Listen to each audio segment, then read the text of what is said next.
my second half scene is a comedy from 2009. Now, it's important to remember that this came out in 2009, okay? I need you to remember that this came out in 2009. So this is a movie called Fanboys.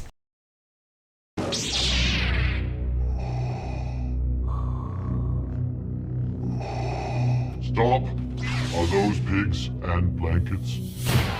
Hey, and a variety of dipping sauces. October 31st, 1998.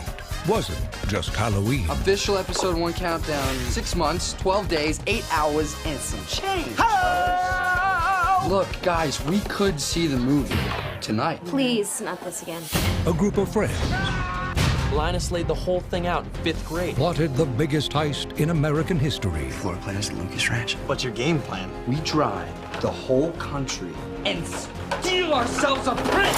What happened next has never been told. Strap in, fellas. Until It stars Jay Baruchel. It's got Dan Fogler, and it's got other actors who you don't know. It's got that one guy from The Girl Next Door. And they're all big-time fans of Star Wars. And this movie takes place in the year 1998, right before the movie The Phantom Menace comes out. And it's about three gentlemen who are friends in high school who have become separated. And they have one friend who is played by Kristen Bell. And it's one of those movies where they try to pretend that she's plain. It's really annoying. Their one friend, and this is one of my criticisms of this movie. Just generally, this movie has tone problems. It's got a weird tone problem. Because the inciting incident, the thing that makes them... It's a very basic road trip movie. They want to go and sneak onto Skywalker Ranch to see the first print of Star Wars The Phantom Menace. Before he dies. Okay, hold on. I'm going to get there. And so... no, isn't that the major point of it? Hold on. Let me get there. So, I'm getting there. Hold on. So this movie is a very basic road trip movie. It's about they want to go to Skywalker Ranch, and they get into misadventures along the way. This movie has a tone problem. The big inciting incident, the reason why they go on the trip is, yes, because it is revealed that the one guy has cancer. And it makes the movie somber. Because anytime they get into any mischief or shenanigans, you're like, oh, this feels unsafe for a man who gets cancer. And at a point in the movie, they get stopped and they wind up at the hospital. And Carrie Fisher shows up and is like... he should go home because he's too sick because he has cancer. And this movie is pretty funny. It's got a lot of really funny references and jokes for like 3 people. Hyperbole. So like at one point, we're just gonna have to say that now every time. Yeah. Because there's a point where it's a really funny joke, but they for some reason could afford all of the iconography and all of the characters and whatever from Star Wars. So like in the opening scene, he's dressed as Darth Vader, they're dressed as stormtroopers. At one point they get high on peyote and they hallucinate a Ewok humping one of their legs, and it's an Ewok. In fact, it's Wicket. It's the main Ewok. And they go to spoiler alert, they go to Skywalker Ranch, and the guards at Skywalker Ranch are... And I only get this because I've now seen this movie, but they're all dressed like the police from THX 1133. So remember how I told you about how George Lucas did that one random science fiction movie, that dystopian science fiction movie? Oh, yeah. They're the police from that movie. Oh, that's funny. Which you would only get if you're a real George Lucas fan or you've seen that movie, which I had, so I got that joke. But I was like, wait, aren't those the police? Anyway, at one point, when they're trying to get out of the hospital, he like kisses, he grabs Carrie Fisher's face, the doctor played by Carrie Fisher, and he kisses her, and he goes, "I love you," and she goes, "I know." which is funny. But the funniest joke is there's multiple characters in this movie who are played by Seth Rogen. For some reason, he plays 3 characters in this movie. He plays a Star Trek fan, a attendee at the Star Trek convention, and this pimp who is a Star Wars fan who has the Rebel Alliance and the Darth Side, the Empire tattooed on both of his arms.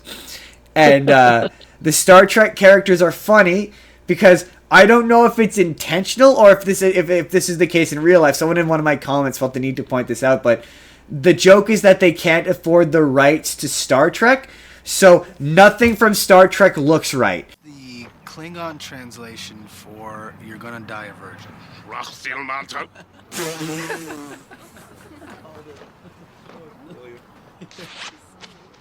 Yeah, that's what, okay. Hilarious, everyone. Looks like we got more Lucas hounds here to mock Roddenberry.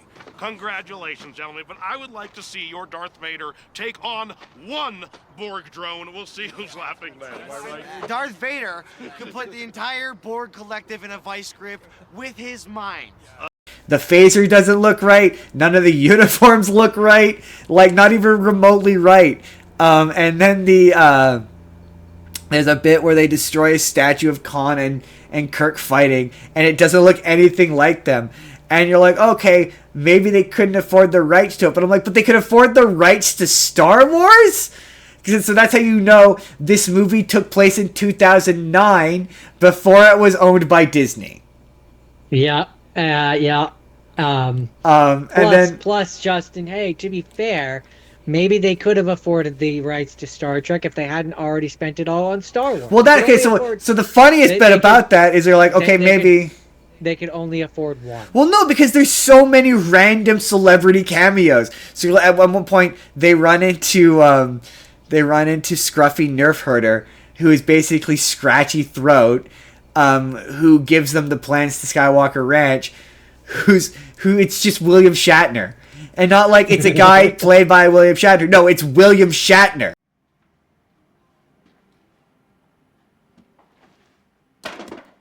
It's all there. Maps, passcodes, phony IDs to get you past the front gates. But that's not what's most important. What's most important? We never met. Yeah. I think... Hi. I can't believe that these are classified, and there's... Look at the maps, and there's badges, and there's trekking with TJ. What is this for? Just something for the ride. Thank you. This is unreal. How did you score all this stuff? Are you kidding? I'm William Shatner. I can score anything.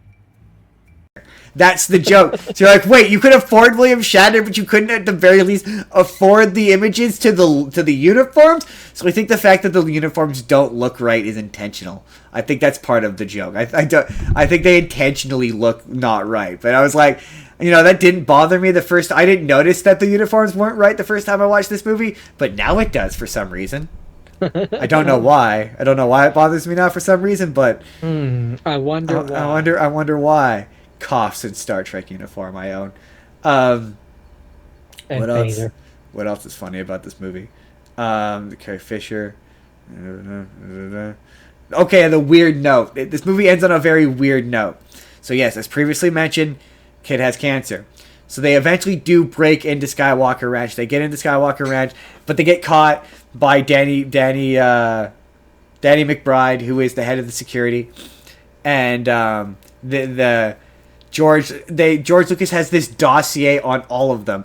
And throughout the movie, every single time they run into someone, one of the guy finds out that they have cancer. So like every scene is followed up by this weirdly sad, somber moment. So like there's a scene, like I mentioned, where they all get high on peyote and they see they all trip out. And they're about to I should say the guy who's giving them peyote is played by Danny Trejo. So they're about to leave. And he fixes their van or whatever while they're all passed out. And they're about to leave. And they all shake his hand and say thank you, whatever. And he gives the guy the peyote. And he just very somberly is like, you need this more than I do. And that lets them go. Yeah. It's really sad. It's really sad. And this is where this movie comes out. It takes place in 2009. So like, where it's very much still balls deep in prequel hate. Like, I know we've all had a cultural re-examination of those movies now, and we appreciate them for what they are now, but in 2009, we did not. So there's a lot of, like, prequel hating jokes. So, like, there's a point where the pimp pulls off his shirt, and he goes, he's got a tattoo of Jar Jar Binks and Kid Anakin, and he just goes, I just get the feeling they're gonna be huge. Everyone's gonna love them. I just get that feeling. And you're like, yeah, this very much came out in 2009. So, like, I will not take credit for this joke. I think it might have been Adam who said this. Either Adam or Jake. I want to give the proper person credit for this. But they said the ending of this movie is oddly depressing when you remember that. So, big thing is George Lucas decides that he's not going to have them arrested, but he wants to test if they're true fans by giving them a quiz, which devolves on like how much of a nerd they are, where she asks them a few Star Wars questions and then he just asks them a bunch of questions about women. And George Lucas decides that he's going to let one of them watch the movie, and it's the guy with cancer. And the ending of this movie is so depressing when you remember that the last movie that guy ever watched was Star Wars Episode 1: The Phantom Menace. Well, that's not the worst Star Wars movie he could have. No, but Jordan, okay, you have to put this in its context, right? He is an adult Star Wars fan in 1998. He has no cultural context for anything further than he went into that expecting something completely different. He's red letter media. So he walks out of it and they're like, ah.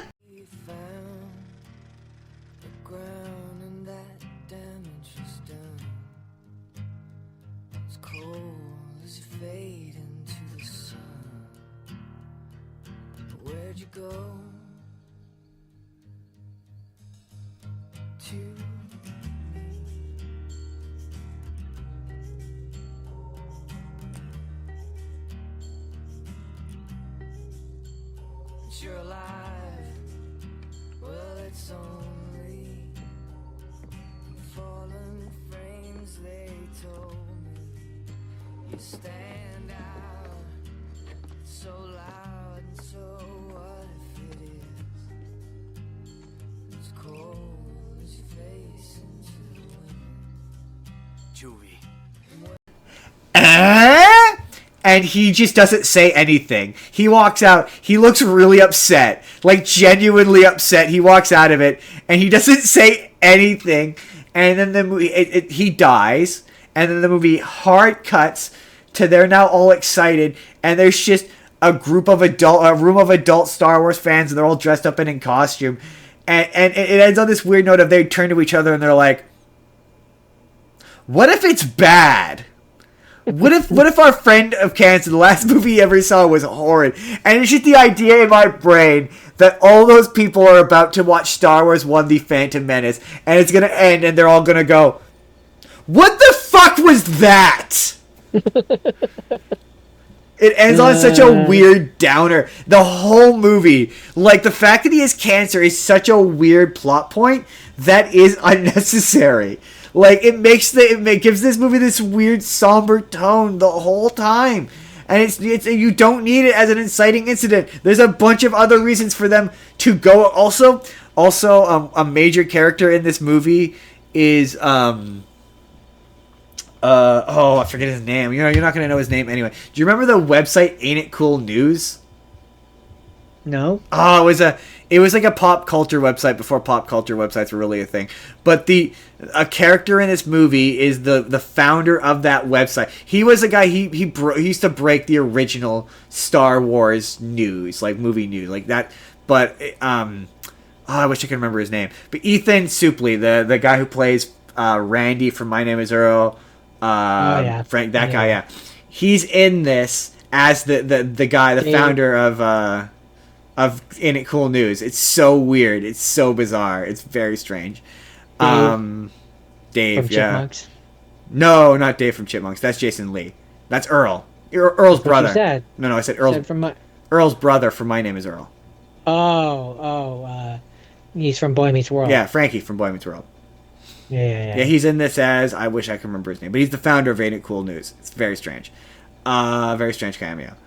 Kevin Smith and Jason Mewes are also in this. It's also strange. What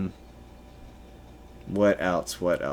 Yeah. It's funny. It's a funny movie, but it's marred by that weird, somber tone and a very weirdly depressing ending for a comedy anyway. That's it. That's Fanboys. Hey there, everybody. It's N-Card Justin here. Let me know down in the comments, have you seen Fanboys? Do you agree? Is it an unintentionally depressing movie? Do you think it's hilarious? What are your thoughts generally? Let me know down in the comments down below. But in the meantime, if you would like to see the full podcast that this video is from, our Amazon Prime video special, you can click the box on the left, or if you just want to see a random video that YouTube thinks you're going to enjoy, you can click the box on the right. Hit subscribe if you haven't already. We put new videos out 7 days a week. Or you can just leave this video a like. That helps us out too. We will see you all in the next video.